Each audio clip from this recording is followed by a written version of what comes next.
All right, nerd fans, we got a fun episode today, talking something maybe a little more obscure that a lot of comic book fans may or may not know, but Valiant Comics from the 90s. So I've got Matt D from Kids and Comics and the 60s reboot, right? Am I get the titles right Oh, there? close enough. Okay. But yeah, Matt pinged me and said, "Hey, I want to talk some Valiant Comics because one of the previous episodes we had mentioned it, but really didn't dive into it." And you're right, Valiant was huge in the '90s. So Matt, let us know maybe a little bit about Valiant Comics in the especially in the '90s. Okay, well, you can't talk Valiant Comics without talking about the guy who shoots from the hip, Jim Shooter. Okay, Yep. Jim Shooter was editor in chief for Marvel comic books, and around 1987, 88, somewhere around there, Yeah. he '88. left. Yep. Okay, he left Marvel Comics, and um, it was this big hoopla about it. Apparently there was a lot of bad water under the bridge, or somebody burned a bridge going out there. I can't think of any other bridge references to Jim Shooter, because what you might not know is that Jim Shooter's from Pittsburgh, and Pittsburgh's one of those places that has a lot of bridges. But So he burned them all. exactly. Yeah. Um, so him and some friends of his decided that Marvel was going up for sale. And Yeah. Jim Shooter's like, well, I'll just pull all the money I can possibly get all my friends, all these investors, and we're going to buy Marvel Comics. And apparently the deal fell through. Yep. So He got what? outbid by somebody. I think it was Ronald Perlman. Yeah, Okay. Perlman outbid him, and he lost. Which, if pause for a second here, just think about that today. Marvel Comics was in such bad shape that they were going to get bought by an individual. When you think about Marvel now and Disney and all that, that just seems unfathomable. I know it's like it took $1 million corporation to buy out Marvel comic books now, or at least in the early 2000s. Early I think. 2000s or late Yeah, 90s, I can't remember when Disney yeah. bought them, but yeah, yeah. Anyway, okay. So the deal fell through, and then Jim Shooter's sitting there with this pile of money. Now I don't know about you, Lee, but if I have a pile of cash that big, the first thing I'm thinking about doing is I'm starting my own comic publishing company. Sure, why not? Isn't that what you think of? That's what I think of. Yeah, yeah. Hey, So it's the '80s, man. We'll do all sorts of weird things.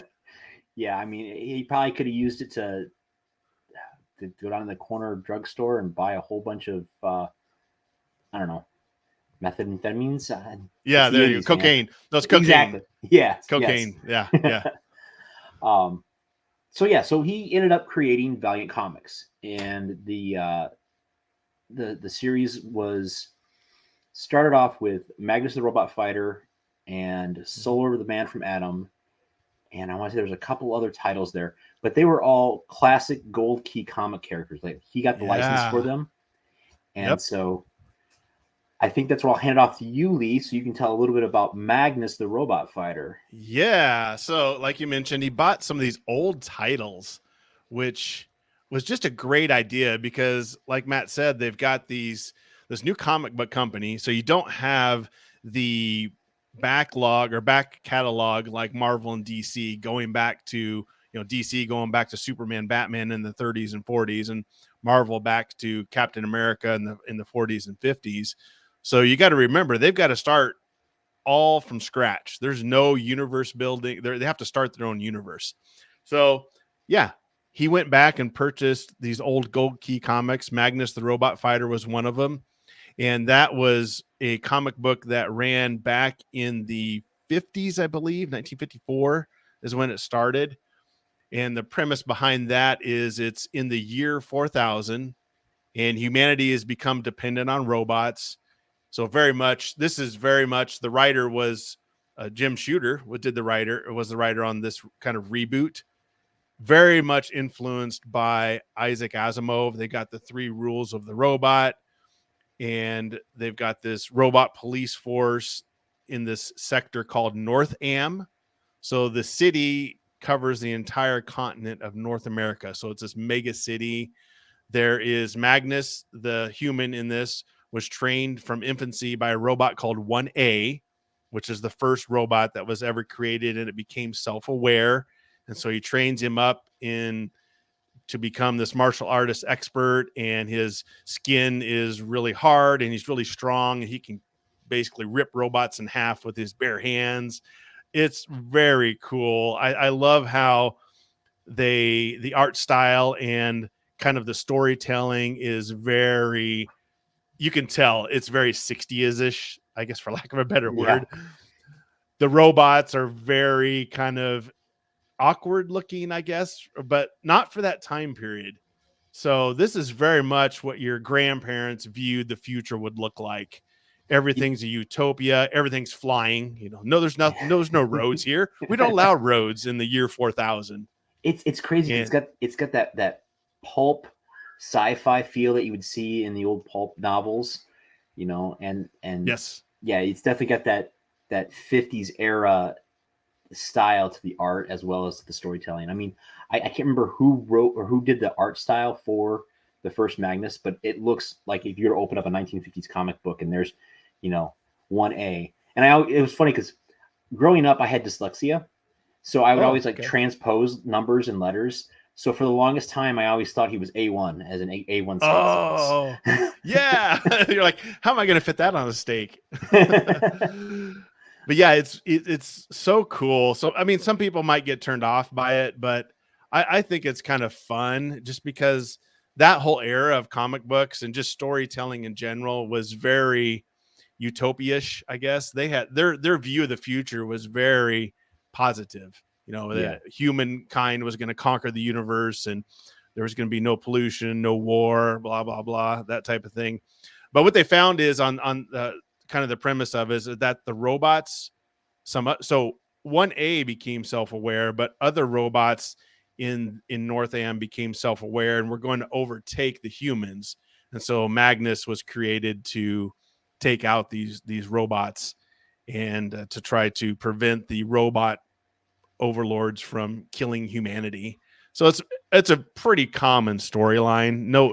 Nothing new here as far as the concept, but it was just a fun story. I like Asimov and iRobot, the whole iRobot story.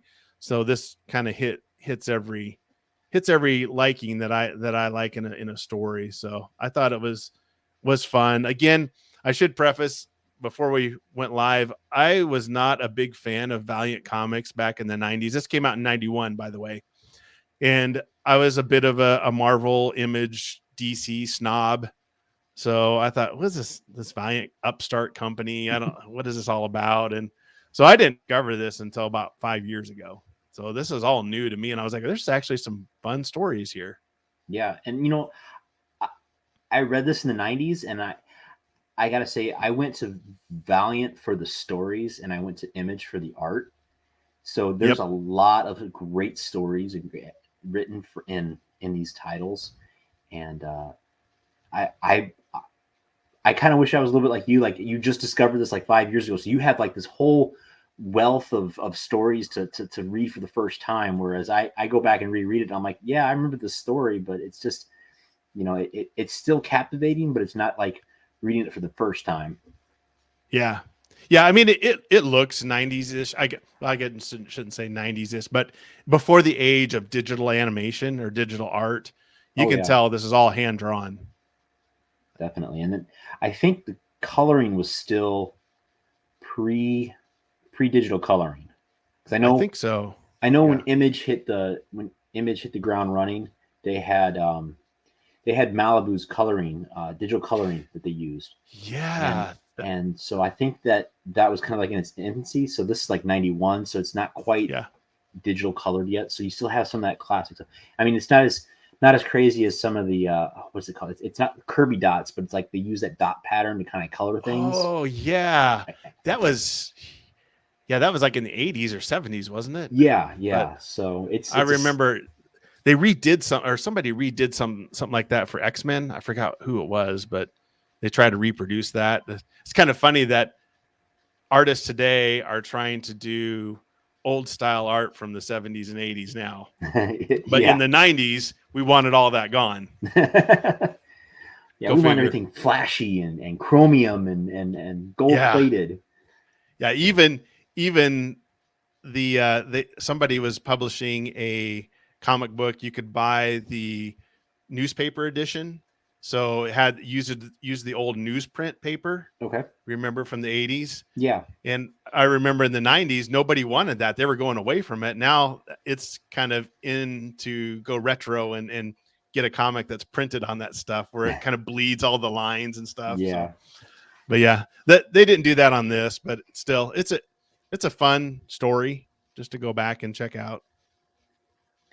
And of course, it's interesting that they take the typical, man versus machine, the rise of the machine kind of thing, like you would see in the Matrix or Terminator, but they kind of, it's like not quite the robots have completely taken over. I mean, there's still societies there, and Magnus is kind of like the guy to prevent the robot uprising.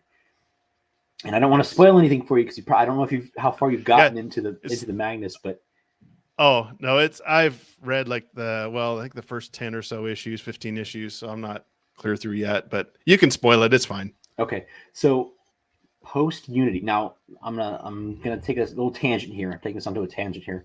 With, okay. With the Valiant universe, but because they took these gold key characters and they expanded the universe, Jim Shooter came out with Unity, and Unity was the big crossover that was going to help form the universe and make all these characters interconnectable.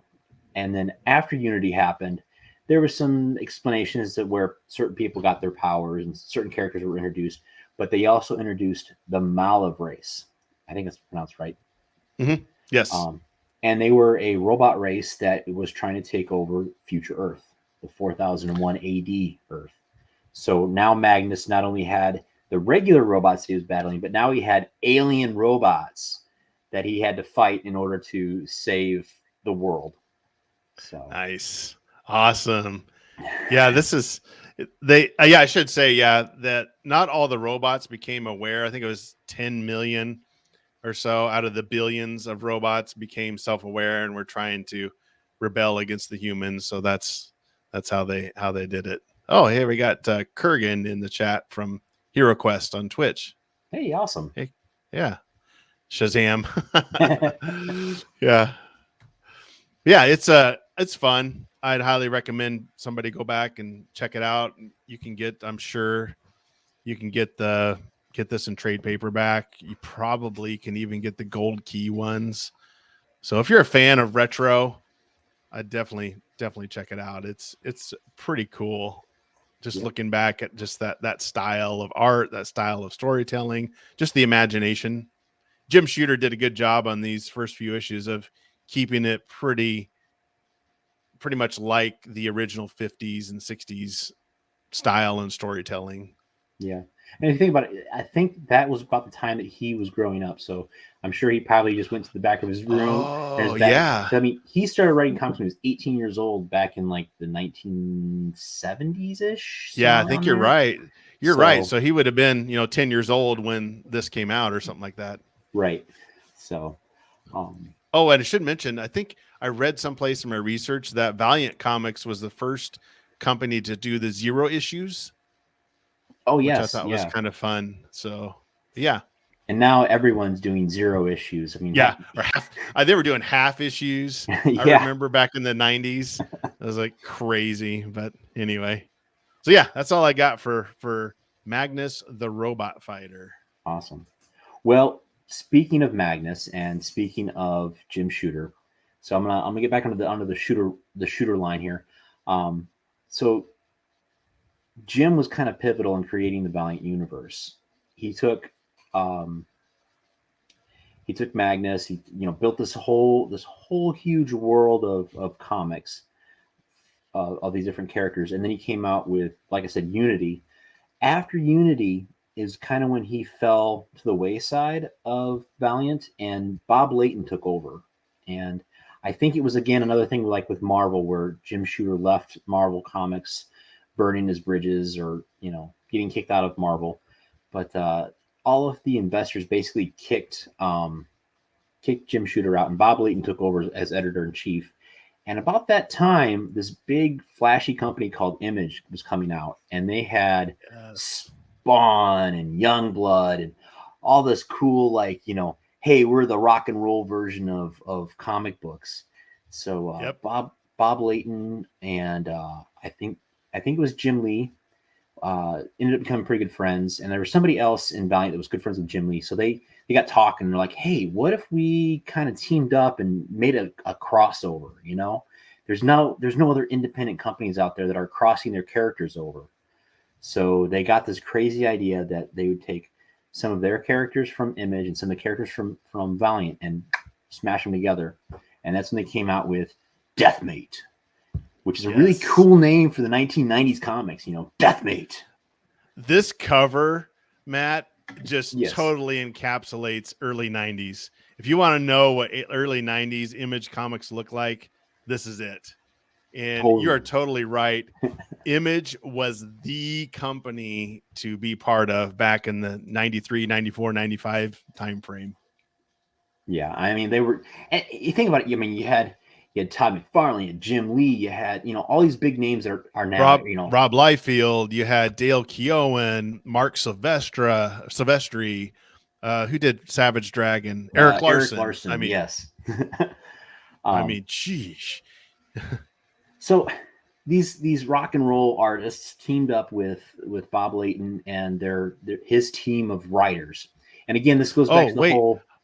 Hold on, Matt. Okay. Look at this cover by Rob Liefeld. Look what's on the cover. There are feet. Yes. Okay, sorry. They're a little disproportional, but they're there. Anyway, sorry. I just noticed that. Well, he has a jumping scene. Both characters are jumping up. Okay. Good point. So, where was it? Okay, so I'm sorry. I really distracted you there. Not a problem.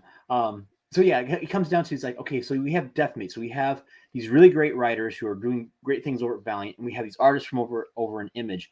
And when I first heard about this, I thought, hey, this is gonna be kind of cool, because we're gonna have characters written by Valiant, who has this, what I felt, personal opinion, I felt that Valiant had some superior writers, and then drawn by some great artists, some fantastic artists. So I bought issue 1 of Deathmate, and issue 1, of course, isn't numbered. None of these issues are numbered, because marketing goes, well, hey, let's do something different. Let's instead of doing numbers, let's do colors. So they came out with the Deathmate prologue, and in the colors red, black, yellow, and blue. And then they had the epilogue. It was a 6-issue story arc. 3 of the issues were going to be published by Image Comics. 3 of the issues were going to be published by Valiant Comic Books. The Valiant ones, the prologue, the blue, and the yellow, came out on time. Unfortunately, the black, the red, and the epilogue were delayed. Yes, that was Image's kind of kryptonite. Exactly. Delay after delay after delay. And the biggest delay was Red, Deathmate Red, because it was drawn by Extreme Studios. Oh, Rob Liefeld. Yep, Rob Liefeld. And he was notorious for being late. Exactly. And there's a story. There's a story that was told by Bob Layton in an interview on another podcast that I don't want to plug, because it's not the Covert Nerd. That's okay. It's not, you can plug whatever you want. And it's not mine. Okay. But Bob Layton was in. I want to say he was stationed in New York City, and of course, Extreme Studios is out in L.A. So Bob was tired of waiting to get the pages for Deathmate Red so that he could, finish up the story. So he flies from New York to LA. He's standing outside of Rob Liefeld's house as Rob is finishing these pages up, and he's knocking on Rob's door saying, hey, I need these pages.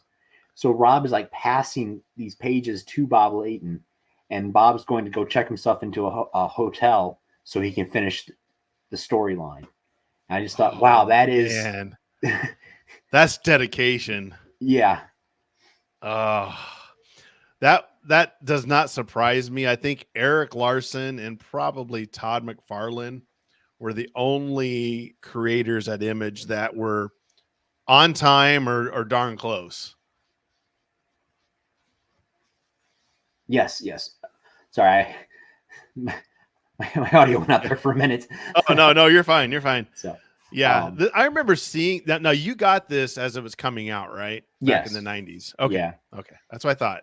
And it kind of sucked for me because I knew the end of the story because I got the epilogue before I got the red issue. Oh, really? So they released the epilogue before the red. They didn't hold it back. No, they were like, you know what? Let's just finish the story up, and the red will hit the shelves when it hits the shelves.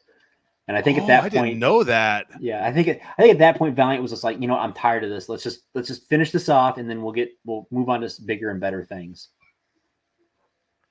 That's interesting. I didn't know that. Now I remember seeing this in the catalogs, and I thought it was kind of, even though because it had Image in it, so of course I was kind of an Image fanboy, so I was kind of interested, but I just wasn't sure, and I never did get it. But isn't this the one that had the coupon for a separate issue? Is that right? I don't think so. I don't remember seeing a coupon in the book. Maybe that was something else. Maybe I'm thinking something from Image had a coupon for like an extra issue that came out. So I might be wrong, but I know not. Like 3 or 4 of the original Image creators they all had a coupon in their first couple issues of their book, and if you collected like all 4 of the coupons inside, you got a free Image Comics 0. That's probably what it was. Okay, for some reason I thought Deathmate had something to do with that, but I could be wrong. Okay, sorry about that. I was just trying to clarify here. But the art, the art and how's the story, I guess, on this? Okay, well, let me break the story down to you. So yeah. We mentioned Solar, the Man of Adam, who was an original Gold Key comic book character. Yes. So in the Valiant universe, he's basically Dr. Manhattan. He's a nuclear physicist who gets superpowers, and suddenly he can do all this really cool stuff. He's basically Dr. Manhattan, and he has a wife. And in the future, in the year the old age of 2064, his wife, who looks the same as she did like when she was in her 20s, said, "Look, I can't do this anymore. I've been living like this for nearly 100 years. I'm ready to die." So Solar's like, okay, so he takes. Evidently, he had imbued some of his, nuclear power into her so she could stay young forever. And she just got tired of it. So she said, it's time for me to die.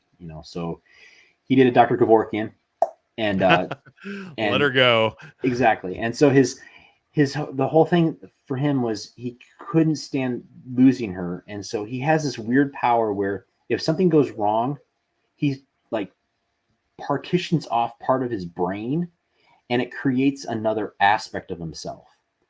And so this other aspect goes and flies off to another universe in this void space, whereas Solar just kind of spends the rest of his time doing whatever he does.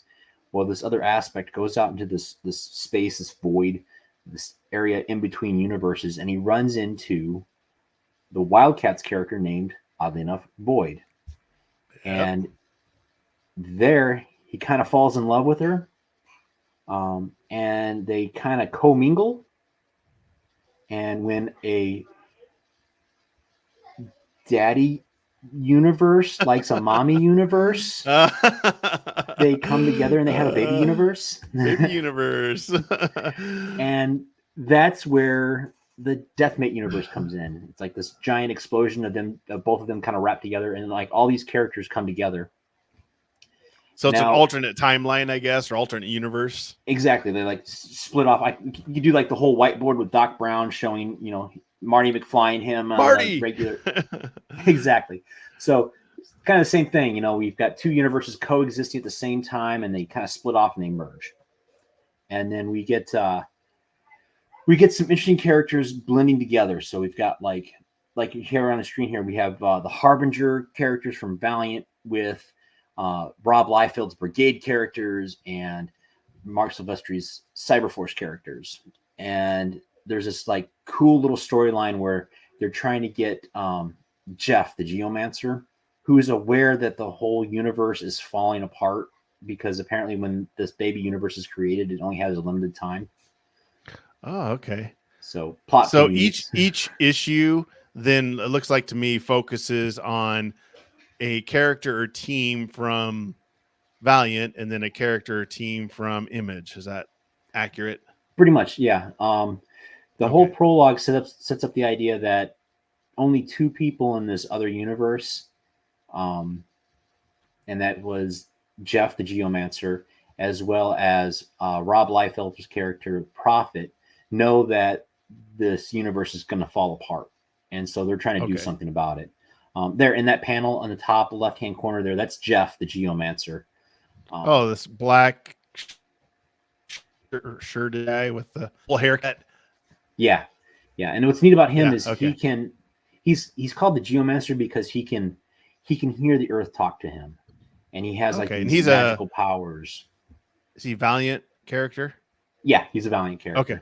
Okay. All right. So, but he's trying to like get a hold of somebody to help him, save the universe. All right. All right. Okay. This is fun. I'll have to maybe check this out. It's one of those where, oh yeah, I saw it in the early 90s. I've seen it off and on for the last 30 years.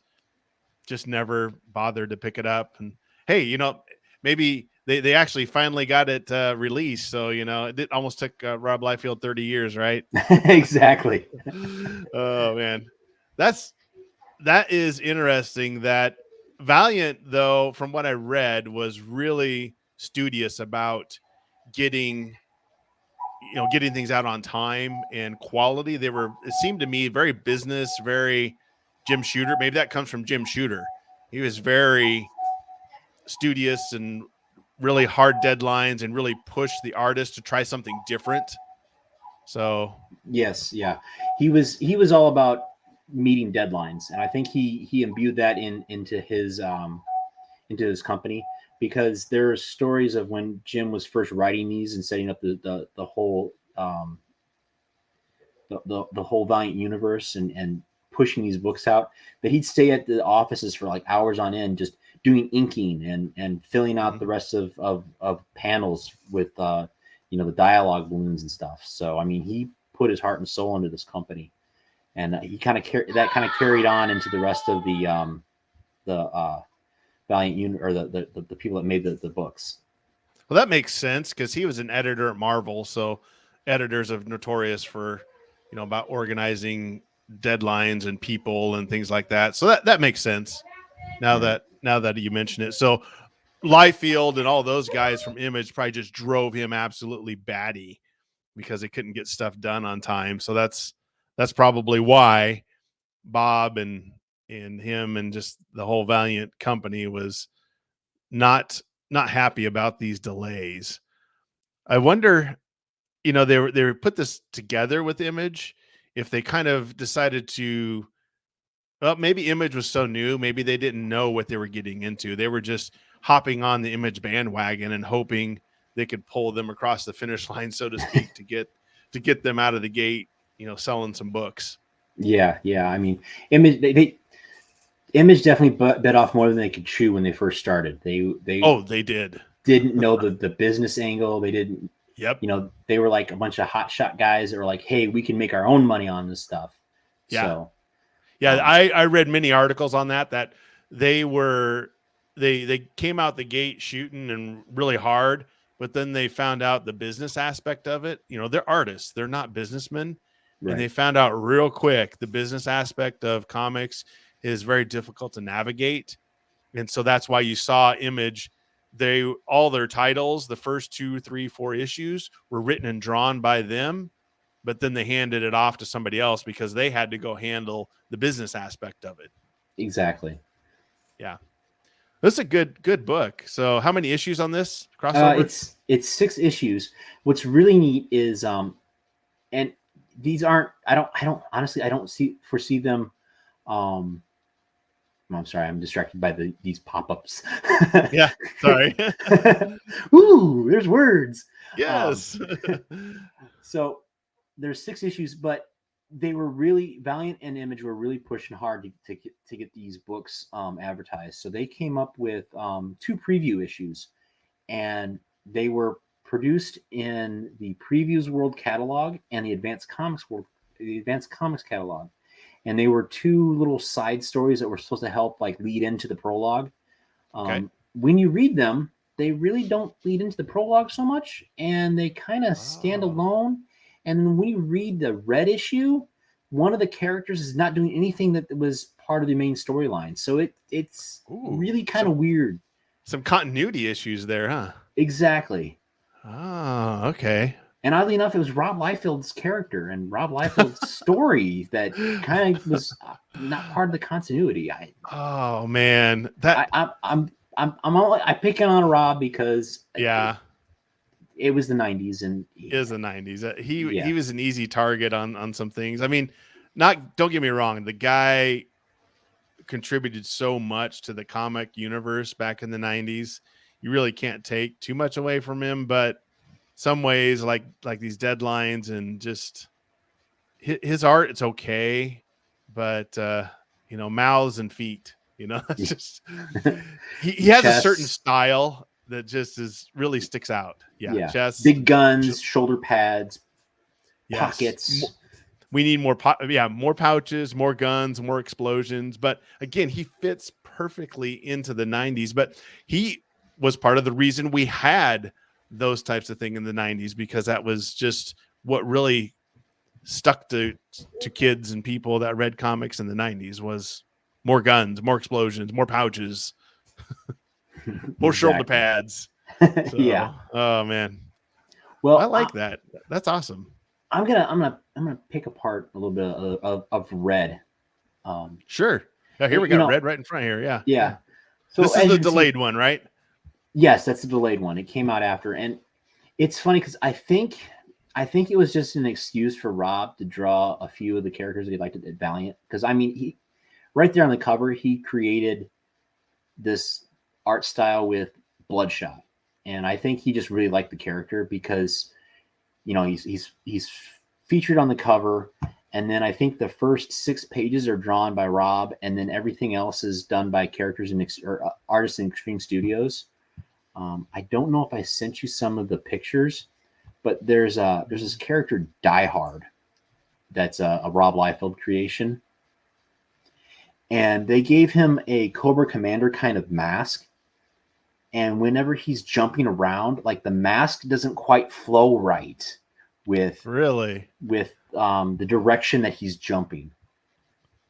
Oh man. Is it this one here that I have on the screen? Right there on the screen, right in the middle there. That's Die Hard. That's Deathstroke, isn't it? Oh no, Die Hard. You're right. Die Hard. Yeah, I'm sorry. Deathstroke derivative.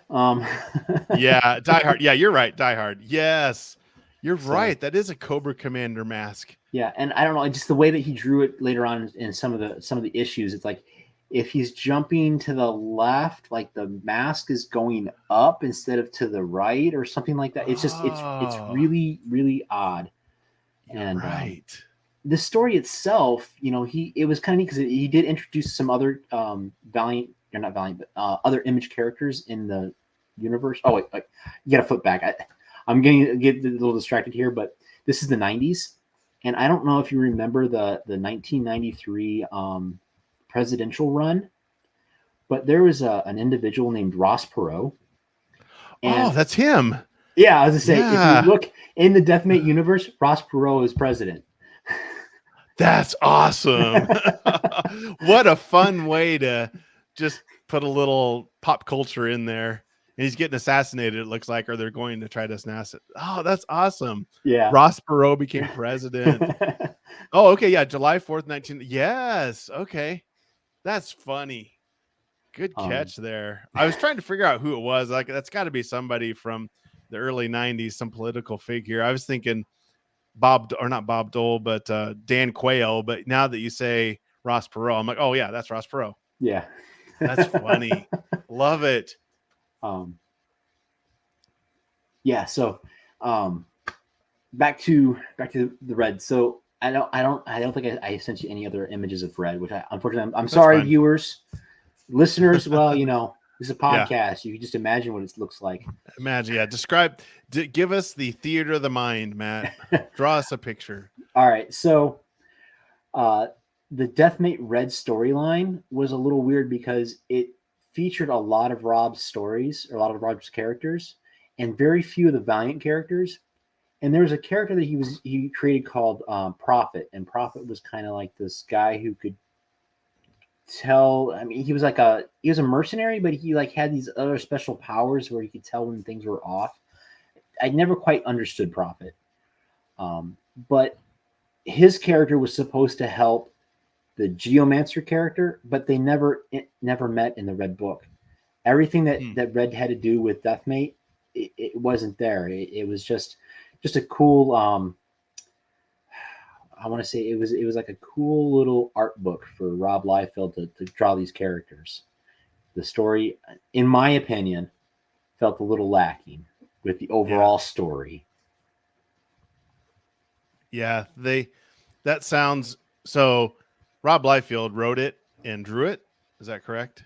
No, actually, I think Bob Layton wrote a majority of it. So it sounds like maybe they were having some trouble getting the story and the characters to all fit in a 6-issue series. Yeah. Yeah. Okay. So maybe they should have done 8 issues or 10 issues, maybe. Then issue 10 will be coming out next week. Yeah, next week. 28 years later.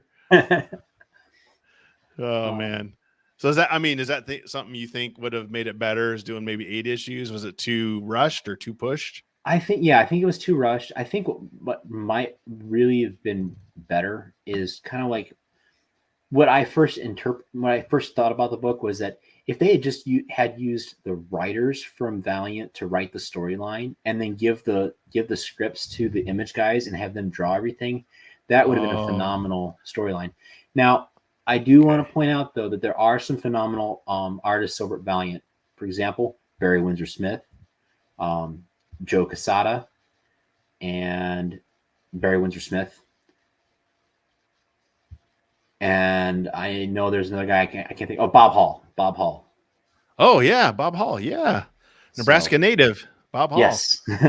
Yeah. But yeah, that's a good idea. They should have just. Image was known for the art, so just let them do the art and then have Valiant do the writing. That you're right. That probably would have been a better use of their talents. Yeah. Now, what I thought was really neat is, and I'm gonna go back to the prologue book, but the art was done by Barry Windsor Smith, but it was inked by Jim Lee. Now, just think of today, how crazy it would be to get those two guys to do a comic book together. I mean, just to have Barry Windsor Smith inked by Jim Lee. That's a good idea. They're both. Yeah, I don't know that you'd ever get Jim Lee to do it because of the DC deal, but hey, crazier things have happened, I guess. Exactly. And this is part of the reason why I think you'll never see Deathmate reprinted, is because half the characters that they were using were Jim Lee's characters, and now Jim Lee is off to DC. Wildstorm Productions. Yeah, exactly. And I believe Dark Horse currently holds the rights to all the Gold Key characters. So your Solar, your Magnus, I'm trying to think of Turok, all those guys, their copyrights are held somewhere else. So yeah. Oh, you're right. So they're never going to see a reprint. I assume they've got this in trade paper. I assume they did this before they lost the rights to it. Do you think? Yeah. This was all done in the 90s. So, I mean, I had the original issues, but I sold them on eBay a while back. Oh, okay. So I had to go out and find some other way to read it. I'm not going to say how I found it because I don't want to get in trouble. I understand.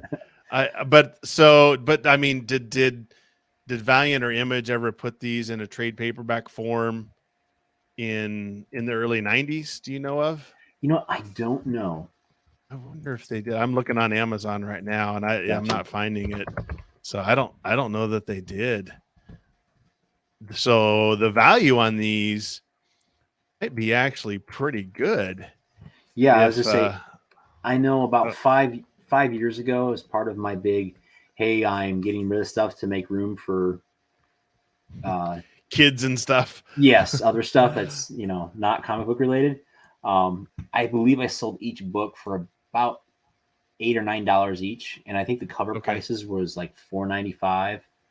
So Yeah, they were for 90s comics. I mean, they printed a ton of these.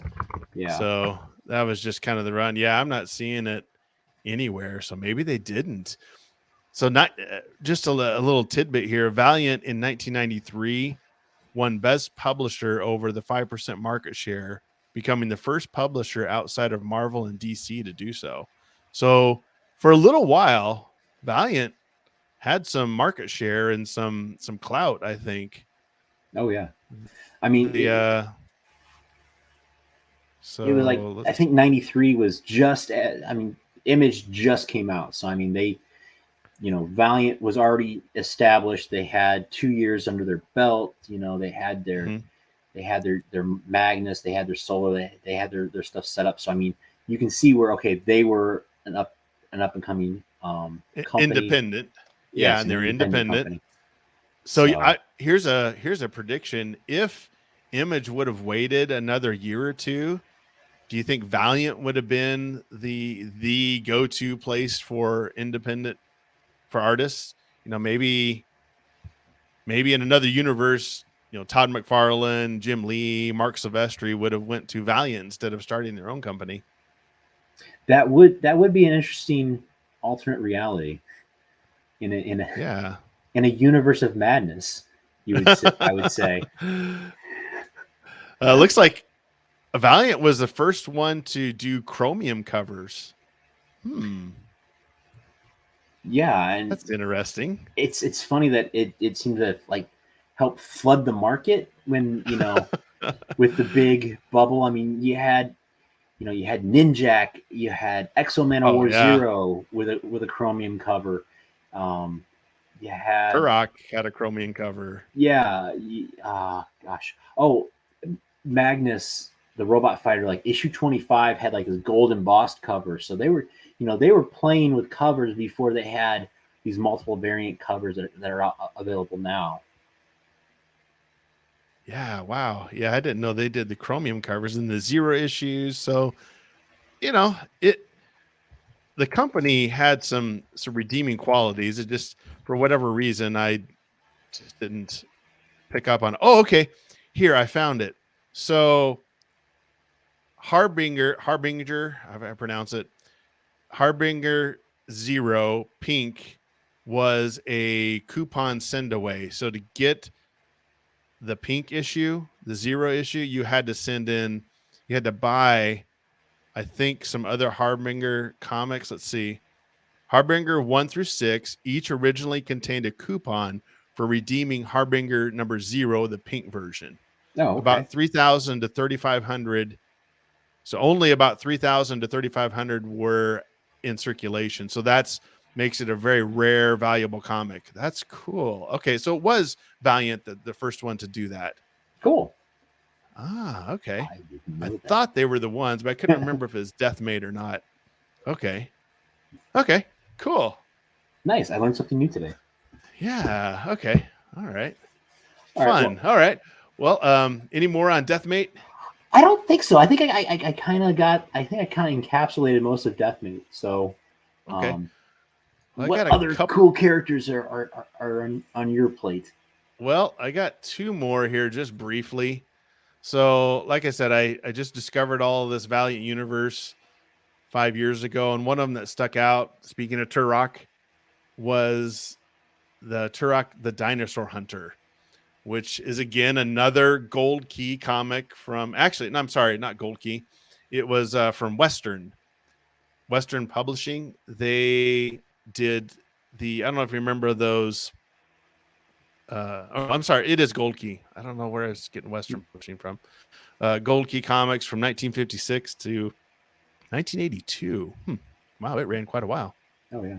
Anyway, they Turok the Dinosaur Hunter is a Native American that went to this valley of the lost land, kind of like a lost land, a lost world type of time or location where he fights dinosaurs, and it's just a Not at fun all book. derivative, not all derivative of the Savage Land from Marvel Comics. Exactly. Yep. Marvel copied this. Yes, copied this. Well, I think it was who was his name? The guy that did Tarzan or wrote Tarzan and all that. What else did he do? Oh, He Edgar Rice Burroughs. Mars. Yeah, Edgar Yeah, Burroughs. Yeah. So that's where this is. I think the concept came from. But anyway, he's fighting dinosaurs and it's just going all these crazy adventures. Turok the Dinosaur Hunter #1 came out in, let's see, from Valiant in, let's see, I gotta find that here, 1993, July of 93, and it had the chromium cover. So we can thank Valiant for all of the crazy gimmick covers of the 90s, I guess, because they were all chromium or foil or something like that. But so Bart Sears did the penciling, and writer was David Mashelny. I don't know if you pronounce his name. Very good. I think Dave Michelny is the same guy that did the Daredevil series with Frank Miller. I think you're right. Yeah. Might have to Yeah. look that up. Yeah. I think he might be. But it's a fun concept. He's in this dinosaur world and killing dinosaurs, and there's other barbarians and savages. They even do a crossover with Magnus here. They get invaded by robots from another time and alien robots. Well, I think this is where you were talking about, where they did the crossover, I think, if I remember correctly. I've only read issue 1 and 2, so I'm not well versed in the universe, but Magnus does play a part in this. Also, Rye and Exo Man of War. There's kind of a little crossover going you know on. what? But now that you're flipping through this, I think this has ties into the big Universal Unity saga. Because, yes, it does. Yep. Yeah. So, it's interesting that Bart Sears has a very unique art style. I mean, he does. Very reminiscent to, like, big muscular anatomy, and very strong with the ink lines, to get that definition of tone in the muscles and the definition of shadows on the faces. It's really neat to see his art style. It is. It's a cool. I like his art style. I'd never heard of him before until this, but I know he's done a lot of work in the 80s and 90s and early 2000s. I should have pulled that up on it, but I know I did some research and I don't recall right offhand what he's done, but I know it's pretty extensive. But if you like dinosaurs and you like guys killing dinosaurs and just a fun alternative world, lost world type of storyline, you'll like Turok the Dinosaur Hunter. I remember it more from the Nintendo 64 video game that came out that was really popular. And so I didn't really know. I kind of knew it was a comic, but never really looked into it any further. But I remember that video game that was pretty popular back in the 90s. So, yeah. Speaking of it being a video game, the main reason why there was some Valiant characters as video games is around 1997, 98, somewhere around there. Valiant Comics was sold, and it was bought by Acclaim Studios. Yes. And that's where you get the Turok video game. I want to say there was a Shadow Man video game. I'm not sure. I think there probably was. Yeah. And there's a couple others titles that became video games because video games were trying to get more IP so that they could start generating more money. More titles. Yeah. Yeah. So, yeah, smart idea. And I'm sure Valiant, Acclaim made a ton of money off of, but unfortunately it led to the demise of most of the comic book characters that were in the early 90s, but still, let's see. Yeah. So Bob Layton was the editor on this one as well. So a fun title. The other one I picked was Rye. So this one's kind of fun.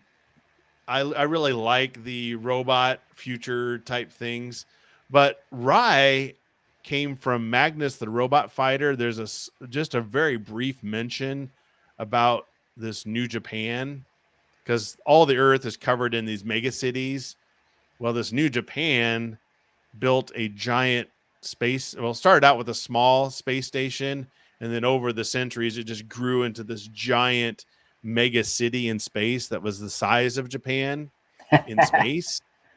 In And space. in space. Yeah, exactly.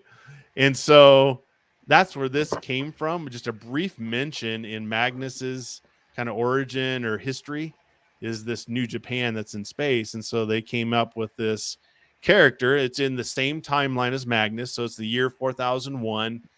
Japan has begun to consume every square inch of free space within the island nation.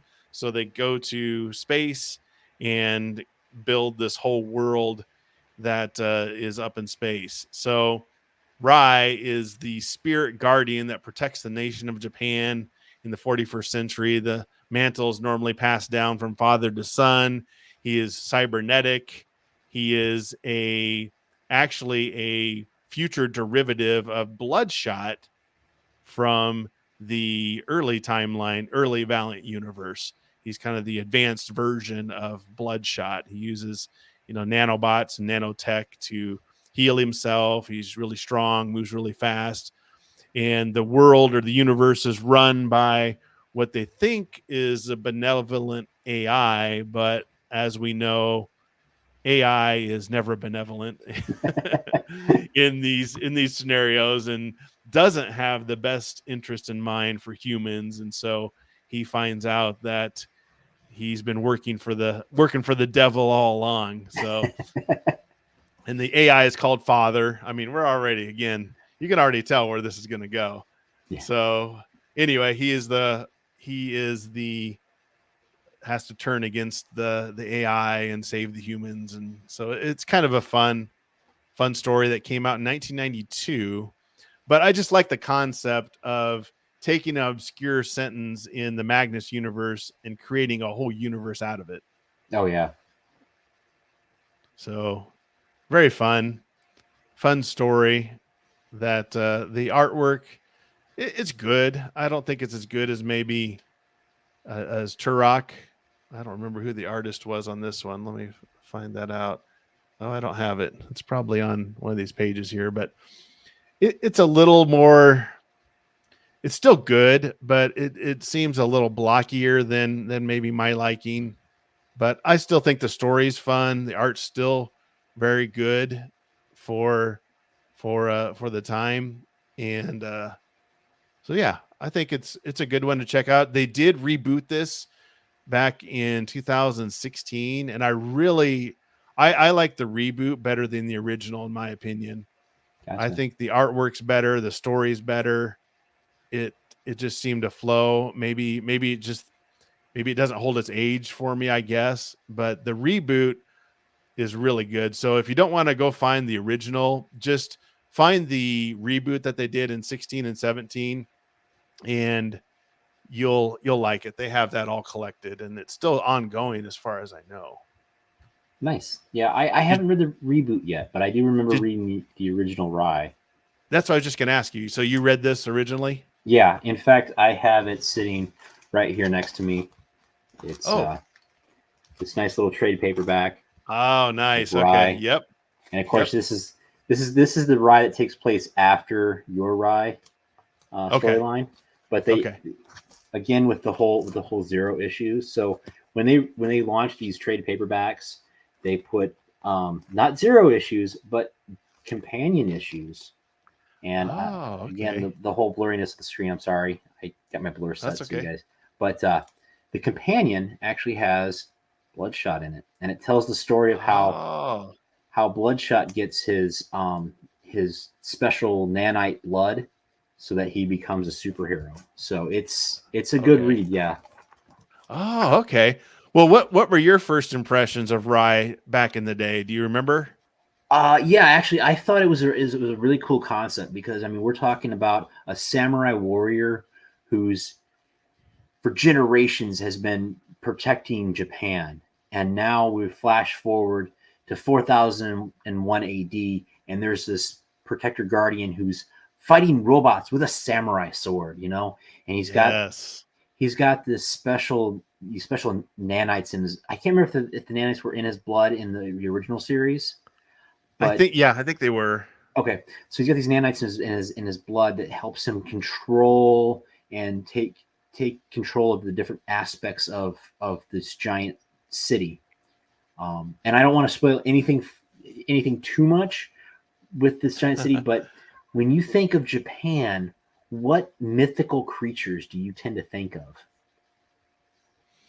Serpents and dragons. Exactly.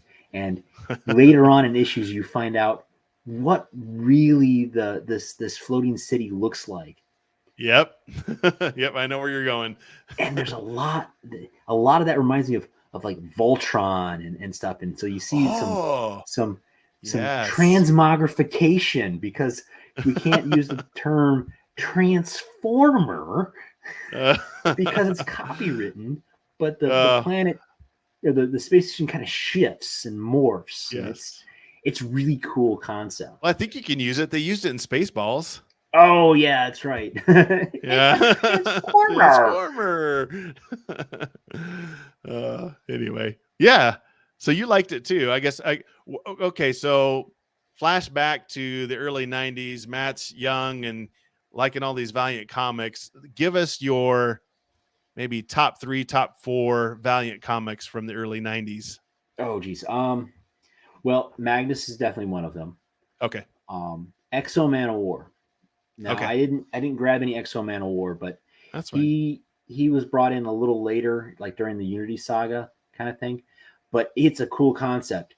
It's an Iron Man derivative, but instead of it being a Tony Stark, it's a Visigoth from early Roman times who gets this super Iron Man suit that's part alien. And when he busts out of this alien spaceship where he's been captured, it's the present day. So it's got man out of time with an alien symbiote suit. So he's like he's like a Visigoth with, hey Jesse Kiefer. Hey Jesse. it's a Visigoth with a Venom suit and an Iron Man suit, all like rolled into one. All mashed together. Yep. And then the next title I would say was probably Shadow Man. And Shadow Man was kind of neat because he was a voodoo demigod crime fighter who also I never read it, but yeah, go ahead. Sorry. And he's also a sax player.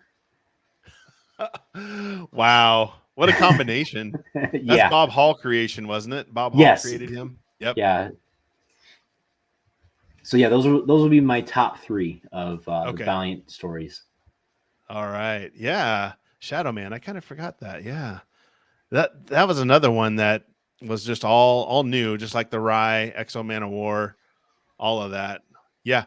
So Jesse makes a good point. Yeah, the remake, modern Exo remake was epic. So like you were talking about, yeah, very He-Man-esque. He-Man-esque. Yeah. Okay. Okay. I read the remakes. Okay, so here's a good question for you, Matt. Have you read a lot of the new Valiant the last 3, 4, 5, 6 years? I must admit that I've only read a handful of titles just because you can't see it here because I got the whole screen blurred, but I've got a stack of books right here beside me of stuff that I need to read yet. So I understand.